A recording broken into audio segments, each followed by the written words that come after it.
కిటికీలు, అద్దాలు, తలుపులను వెనిగర్ వేడి చేసి దాంట్లో కాటన్ ముంచి తుడిస్తే మరకలు పోయి మెరుస్తాయి. దురదలు, వాము, వేప, పసుపు సమానంగా తీసుకుని ఒంటికి నలుగు పెట్టుకుని వేడి నీళ్లతో స్నానం చేస్తే దురదలు తగ్గిపోతాయి. అజీర్ణం, కడుపుబ్బరం, తులసి ఆకులు 3, జీలకర్ర 1 చెంచా, సైంధవ లవణం అర చెంచా, శొంఠి పొడి పావు చెంచా కలిపి మజ్జిగతో తీసుకుంటే అజీర్ణం, కడుపుబ్బరం తగ్గుతుంది. దానిమ్మ పెచ్చుల చూర్ణం 1 చెంచా, పుదీనా ఆకుల చూర్ణం, ఉప్పు కలిపి తిన్నా కడుపుబ్బరం తగ్గుతుంది.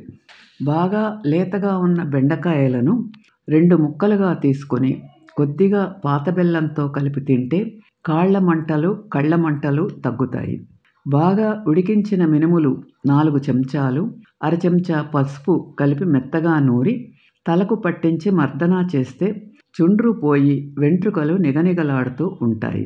తేనెలో ఊరవేసిన ఉసిరికాయలు రోజుకు 1 చొప్పున తీసుకుని రాత్రి పాలు త్రాగుతుంటే గర్భిణికి బలంతో పాటు గర్భం కూడా చక్కగా ఎదుగుతుంది. శొంఠి అర చెంచా, సరస్వతి ఆకుల చూర్ణం, యాలకుల చూర్ణం, మిరియాల చూర్ణం అర చెంచా చొప్పున రోజుకు 200 గ్రాముల చొప్పున అర గ్లాసు పాలతో తీసుకుంటే అందమైన పిల్లలు కలుగుతారు.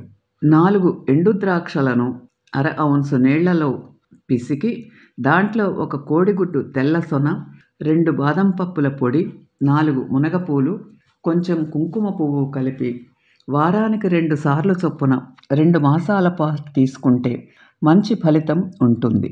పుదీనా టీ 4 తులసి దళాలు, 11 పుదీనా ఆకులు కలిపి నీళ్లలో మరిగించి డికాక్షన్ తయారు చేసుకోండి.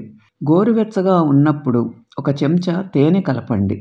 ఈ టీని రోజుకు 2 సార్లు తాగితే జలుబు, గొంతులో కఫము, తలబరువు తగ్గుతుంది.